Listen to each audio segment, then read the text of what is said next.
Friends, welcome to PU academy. मैं तनु अग्रवाल। जो आज यूके डीएलएड मैथ्स का पेपर हुआ है उसमें हम देखेंगे कि कौन से ऑप्शन करेक्ट हैं, ठीक है। और सही में आप लोग बोल रहे थे पेपर बहुत ज़्यादा टफ आया है, बहुत ही टाइम कंज्यूमिंग पेपर था। मैंने देखा ये सेट ए है, अगर आपके पास कोई और सेट है तो ऊपर नीचे क्वेश्चंस हो सकते हैं, तो क्वेश्चन मैच करके तभी अपने ऑप्शंस को करेक्ट करें, ठीक है। तो देखिए 101 पे जो क्वेश्चन है, फर्स्ट क्वेश्चन हमारा, उसमें आपको एक फिगर दिया और एक्स की वैल्यू पूछी है। तो इसमें मुझे आंसर कंफर्म नहीं था, इसलिए मैं इसका आंसर आपको नहीं बता रही हूँ। जिसे बिल्कुल श्योर हो, आंसर कंफर्म हो, वो कमेंट बॉक्स में कमेंट कर दे, ठीक है। चलिए नेक्स्ट देखते हैं। नेक्स्ट में आपका 102, इसमें आपसे बोला था कि रस्सी ए की लंबाई का रस्सी बी की लंबाई से अनुपात 3:4 है। रस्सी सी की लंबाई का रस्सी बी की लंबाई से अनुपात 7:6 दिया है। और आपसे बोला गया है कि सबसे लंबी जो रस्सी थी वो 84 सेंटीमीटर थी, तो तीनों रस्सियों की कुल लंबाई आपको बतानी थी। तो इसका ऑप्शन ए करेक्ट हो जाएगा, 210 सेंटीमीटर।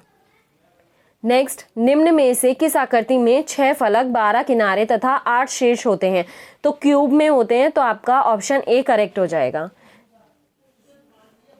नेक्स्ट देखते हैं, किन्हीं 3 क्रमागत विषम संख्याओं का योगफल 27 है, तो प्रथम 2 संख्याओं के वर्गों का योग कितना होगा? तो इसमें आपसे बोला था 3 क्रमागत संख्याओं का विषम के लिए, ठीक है। तो इसका ऑप्शन ए आपके पास करेक्ट हो जाएगा, नहीं सॉरी डी करेक्ट हो जाएगा। इसका 104 है ये, डी ऑप्शन करेक्ट। 130 इसका ऑप्शन करेक्ट हो जाएगा आपका। नेक्स्ट देखते हैं, किसी संख्या में 112 से भाग देने पर शेष 60 रह जाता है, यदि उस संख्या में 16 से भाग दिया जाए तो शेषफल क्या होगा?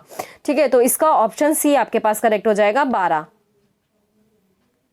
नेक्स्ट, 168 और 315 का उभयनिष्ठ अभाज्य गुणनखंड आपसे पूछा गया था, उसका योग पूछा था, ठीक है। योग पूछा था, इसलिए ऑप्शन ए करेक्ट हो जाएगा आपके पास, 10। देखिए यहाँ पे आपको क्या दिया है, एक डायग्राम दिया है 107 में, ठीक है। एक डायग्राम दिया है आपको और उसको बोला गया है कि हमने फोल्ड कर दिया है और नैपकिन को खोलने पर उसका क्षेत्रफल ज्ञात कीजिए, ठीक है। अगर हम इसको खोल दें तो उसका हमसे क्षेत्रफल पूछा गया था, तो इसका बी ऑप्शन आपके पास करेक्ट हो जाएगा। नीचे दिए गए तथ्यों के आधार पर P R minus P multiply Q का मान आपको ज्ञात करना था। तो आपको आर दिया था, पी दिया था, क्यू दिया था, पहले आपको उन्हें सॉल्व करना था, उसके बाद वो करना था। तो इसका आंसर आपके पास हो जाएगा 108 का डी ऑप्शन आपके पास करेक्ट हो जाएगा, ठीक है। नेक्स्ट देखते हैं 109। 109 में आपसे बोला गया है कि 2 संपूरक कोण हैं आपके पास, जिनका रेशियो आपको दिया हुआ है, उनके बीच का डिफरेंस पूछा था आपसे, ठीक है। तो इसका ऑप्शन बी आपके पास करेक्ट हो जाएगा। ऑप्शन 109 का ऑप्शन बी करेक्ट हो जाएगा, 72 डिग्री। नेक्स्ट, एक खंबे का 1/4 भाग आपसे बोला गया है कि एक खंबे का 1/4 भाग लाल रंग से, 2/5 भाग नीले रंग से और शेष 21 मीटर हरे रंग से रंगा गया है। खंबे की कुल ऊंचाई आपको बतानी थी, तो 60 मीटर। ऑप्शन बी करेक्ट हो जाएगा आपके पास। नेक्स्ट देखिए, एक परीक्षा में उत्तीर्ण होने के लिए अधिकतम अंक का 36% प्राप्त करना होता है। एक छात्र ने 113 अंक प्राप्त किए हैं और 85 अंकों से असफल घोषित किया गया। अधिकतम अंक बताने थे आपको, तो ये हमारा इसका ऑप्शन सी करेक्ट हो जाएगा, 550, ठीक है।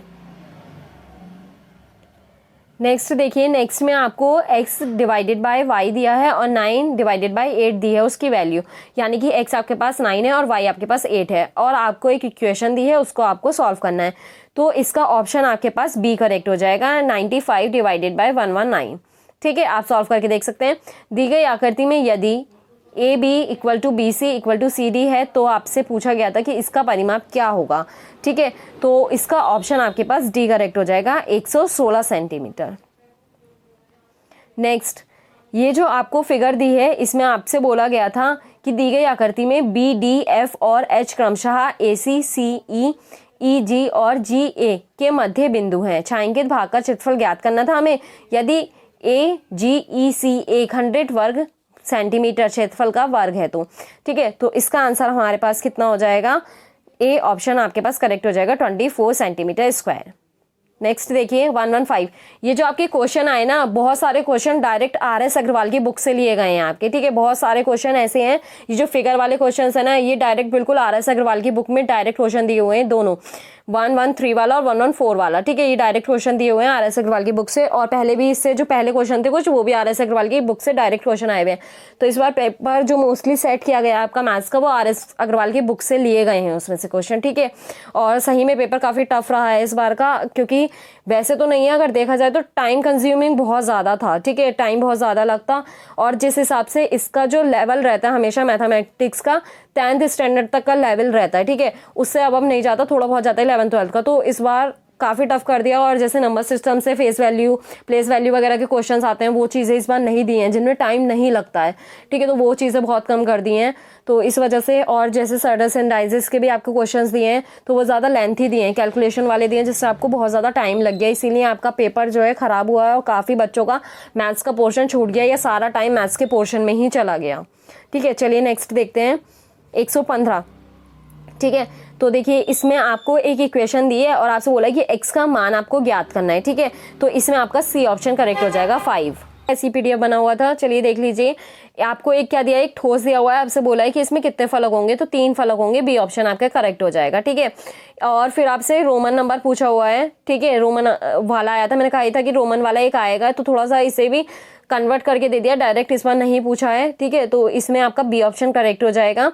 और इसमें आपको लास्ट वाले में दिया है कि सिमेट्री रेखा है कौन सी होंगी, तो इसमें कोई सी भी सिमेट्री नहीं है, कोई सी भी सिमेट्री नहीं बन रही है, तो ऑप्शन ए आपका करेक्ट हो जाएगा। गया है 119 वाले क्वेश्चन में 5 संख्याओं का माध्य तो 20 है। इसमें का क्वेश्चन मैंने अभी आपको मॉक टेस्ट में भी करवाया था। यदि एक संख्या को हटा दिया जाए तो शेष संख्याओं का माध्य 23 हो जाता है, तो निकाली गई संख्या है, तो हमारे पास 119 का आंसर हो जाएगा ऑप्शन डी करेक्ट, ठीक है। 8, करण राम से 4 गुना बड़ा है। 5 वर्ष पहले करण राम से 7 गुना बड़ा था। करण की वर्तमान आयु, तो आपसे वर्तमान आयु करण की पूछी गई है, ठीक है। 120 में आपका ऑप्शन सी करेक्ट हो जाएगा 40 वर्ष, ठीक है। एक यात्री ट्रेन 80 किलोमीटर पर आवर की गति से चल रही है। एक मालगाड़ी के जाने के 6 घंटे बाद एक रेलवे स्टेशन से निकलती है और 4 घंटे से उसे आगे निकाल जाती है। मालगाड़ी की गति क्या होगी, तो आपसे मालगाड़ी की गति पूछ रहे हैं कि कितनी होगी, तो आपका ऑप्शन ए करेक्ट हो जाएगा 32 किलोमीटर पर आवर। नेक्स्ट देखिए, आपको एक रेशियो दिया हुआ है, ठीक है, आपसे बोला है 2 संख्याओं का रेशियो इतना है और लासा मासा आपके पास इतना है, तो आपसे सम पूछा गया है, ठीक है। 122 क्वेश्चन नंबर 122 का ऑप्शन सी यानी कि 210 करेक्ट हो जाएगा, ठीक है।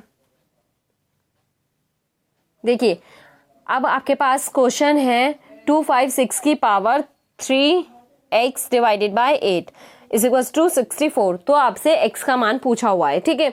तो इसमें आपके पास ऑप्शन आपका बी करेक्ट हो जाएगा यानी कि 2। नेक्स्ट देखिए, आपसे बोला गया है 12 पुरुषों या 15 महिलाओं द्वारा एक कार्य 20 दिनों में किया जाता है। 4 पुरुषों और 5 महिलाओं को इस काम को पूरा करने में कितना समय लगेगा, ठीक है। तो इसमें का क्वेश्चन भी मैंने आपको बताया था कि आता ही है और वीडियो भी प्रोवाइड करवाई थी। तो देखिए ऑप्शन ए आपका करेक्ट है। मान बताइए, ये सिंप्लीफिकेशन का क्वेश्चन आया था, बस आपको इसे सिंप्लीफाई करके ही इसका आंसर लगा देना था, तो ऑप्शन ए इसका भी करेक्ट है 13 डिवाइडेड बाय 17। नेक्स्ट आपसे बोला गया है 3 संख्याओं के वर्गों का योग 116 है और उनका अनुपात 2:3:4 है, तो संख्याएं आपको बतानी थी, तो ऑप्शन ए करेक्ट हो जाएगा इसका 2, 3, 4। ऑप्शन ए क्यों करेक्ट हो जाएगा, आप जितना सिंप्लीफाई कर सकते हैं सबसे सिंप्लीफाई करके ही ऑप्शन का आंसर लगाएंगे, ठीक है। नेक्स्ट, अंक हो ऐसी 4 अंकीय सबसे बड़ी संख्या और सबसे छोटी 6 अंकीय संख्याओं का आपको योग बताना था, तो ऑप्शन बी आपके पास करेक्ट हो जाएगा। यहाँ पे सूर्य कुमार अपनी 17वीं पारी में 85 का स्कोर बनाता है और इस तरह उनका औसत 3 बढ़ जाता है। 17वीं पारी के बाद उनका औसत क्या होगा, ठीक है। तो इसका आंसर आपका हो जाएगा डी 37 करेक्ट। अब आपको कुछ दिया है, कुछ वैल्यूज दी हैं और आपसे बोला है कि इनका एवरेज बताना था आपको, ठीक है। तो आप कैसे बताएंगे, बस सॉल्व करके आपने बता दिया होगा, तो इसका ऑप्शन जो होगा आपके पास ए करेक्ट हो जाएगा 1/2, ठीक है। नेक्स्ट 130 क्वेश्चन पे आ गए हम। यदि x रेशियो y आपको पास 3:5 दिया हो, तो आपको एक इक्वेशन दी थी, उनका रेशियो आपको बताना था, तो इसका ऑप्शन आपके पास सी करेक्ट हो जाएगा 29:49। और आपसे बोला है कि इसका आंसर आपको बताना है, इसका मान बताना है आपको, ठीक है। 131 क्वेश्चन नंबर पे हम ऑप्शन ए करेक्ट हो जाएगा 38। फिर 132 क्वेश्चन नंबर, इसमें आपसे बोला था प्रथम 10 अभाज्य संख्याओं का औसत क्या होगा, ठीक है। तो इसमें आपको क्या करना था, प्रथम 10 अभाज्य यानी कि प्राइम डिजिट्स लिखनी थी और उसका एवरेज निकालना था, तो वो पूछा था आपसे कितना होगा, तो इसका ऑप्शन डी करेक्ट हो जाएगा 12.9। यदि किसी आंकड़ों का बहुलक 45 है तथा माध्य 27 है तो माध्यक होगा। ठीक है, 133 क्वेश्चन नंबर का ऑप्शन 3 यानी कि 33 आपका करेक्ट हो जाएगा। 134, 35 विद्यार्थियों की एक कक्षा का औसत भार 45 किलोग्राम है। यदि शिक्षक का वजन शामिल किया जाए तो औसत वजन 500 ग्राम बढ़ जाता है, शिक्षक का वजन होगा। ठीक है, आपसे इसमें वेट पूछ रहे हैं शिक्षक का, तो 134 ऑप्शन नंबर ए यानी कि 63 kg इसका आंसर हो जाएगा। 135 क्वेश्चन नंबर पे आ गए हैं। 11 प्रेक्षणों का माध्य आपसे बोला है कि 50 है। यदि प्रथम 6 प्रेक्षणों का माध्य 49 है और अंतिम 6 प्रेक्षणों का माध्य 52 है तो छठा प्रेक्षण आपको बताना था। तो इसका ऑप्शन जो हो जाएगा आपके पास सी करेक्ट हो जाएगा, सॉरी बी करेक्ट हो जाएगा 56। 136 पे आ गए हैं हम। एक चिड़ियाघर में खरगोश और कबूतर है। यदि इनके सिर गिने तो 200 हैं और यदि पैर गिने तो 580 हैं। चिड़ियाघर में कितने कबूतर हैं? तो आपसे बोल रहे हैं चिड़ियाघर में कितने कबूतर हैं, तो सी ऑप्शन 110 इसका करेक्ट हो जाएगा आपके पास। एक वस्तु की कीमत में लगातार 2 बार 10% की क्रमागत वृद्धि की गई, पुनः वस्तु की आरंभिक कीमत प्राप्त करने के लिए बढ़ी हुई कीमत में कितने प्रतिशत की कमी की जाएगी? तो आपसे परसेंटेज के लिए बात कर रहे हैं। 137 क्वेश्चन नंबर का सी ऑप्शन आपका करेक्ट हो जाएगा 16.36%। निम्नलिखित व्यंजक का सरल मान ज्ञात कीजिए। ये भी आपका RS अग्रवाल की बुक से डायरेक्ट ऐसे ही क्वेश्चन। ठीक है, ये जो 138 है, ठीक है, क्वेश्चन नंबर इसका ऑप्शन नंबर सी ठीक हो जाएगा 11। और के अनुपात में दो संख्याओं के घनों का योग 5824 है। संख्याओं का योग कितना होगा आपसे पूछा गया, तो ऑप्शन 20 का करेक्ट हो जाएगा आपके पास। ये मैं श्योर नहीं हूँ इसके लिए, अगर आपको किसी को श्योरिटी हो कि ये ऑप्शन ठीक है या फिर कोई और है तो कमेंट बॉक्स में प्लीज कमेंट कर दें। इक्वेशन दिया उसका मान आपको सॉल्व करके बताना है, तो इसका मान आपके पास 1000 हो जाएगा। ऑप्शन ए आपके पास करेक्ट हो जाएगा 140 का। देखिए 10 क्वेश्चन बचे हैं बस हमारे पास। 141 आपसे बोला है 760 में एक वस्तु को बेचने पर 52% लाभ होता है। यदि इस वस्तु को 750 में बेचा जाए तो प्रतिशत लाभ बताइए। ठीक है, तो इसका ऑप्शन डी 50% आपके पास करेक्ट हो जाएगा। नीचे एक फिगर दी है BOC का आपसे मान पूछा गया है 142 का, तो आपका ऑप्शन बी करेक्ट हो जाएगा इसमें 149 डिग्री। नेक्स्ट में भी आपको एक डायग्राम दिया है, उसमें आपको AED की वैल्यू बोली गई थी। AED की वैल्यू आपको बतानी थी। ऑप्शन ए इसका करेक्ट हो जाएगा 105। किसी संख्या के 1/3 और 1/4 के बीच का अंतर उसके वर्गमूल के बराबर है। संख्या ज्ञात कीजिए। 144 का ऑप्शन डी 144 आपका करेक्ट हो जाएगा। 3 संख्याओं का औसत 40 है। प्रथम संख्या दूसरी संख्या की 2 गुनी तथा दूसरी संख्या तीसरी संख्या की 3 गुनी है। सबसे बड़ी तथा सबसे छोटी संख्या का अंतर बताना था आपको। इसमें का क्वेश्चन मैंने आपको करवाया हुआ है।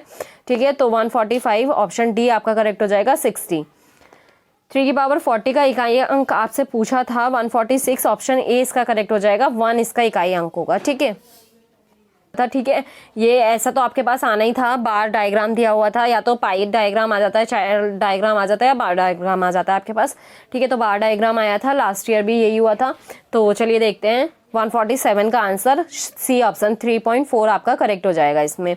नेक्स्ट आपसे पूछा गया था औसत से कम सदस्यों वाले परिवारों का अंश क्या है, तो ठीक है क्या है, बी ऑप्शन सब कम है और ये ज्यादा है 8/15। नेक्स्ट 149 बी ऑप्शन आपका करेक्ट हो जाएगा इसमें भी, और 150 में आपके पास बी ऑप्शन करेक्ट हो जाएगा। तो यहाँ पे अभी मैंने सोल्यूशन नहीं करवाए, सोल्यूशन पॉसिबल नहीं था।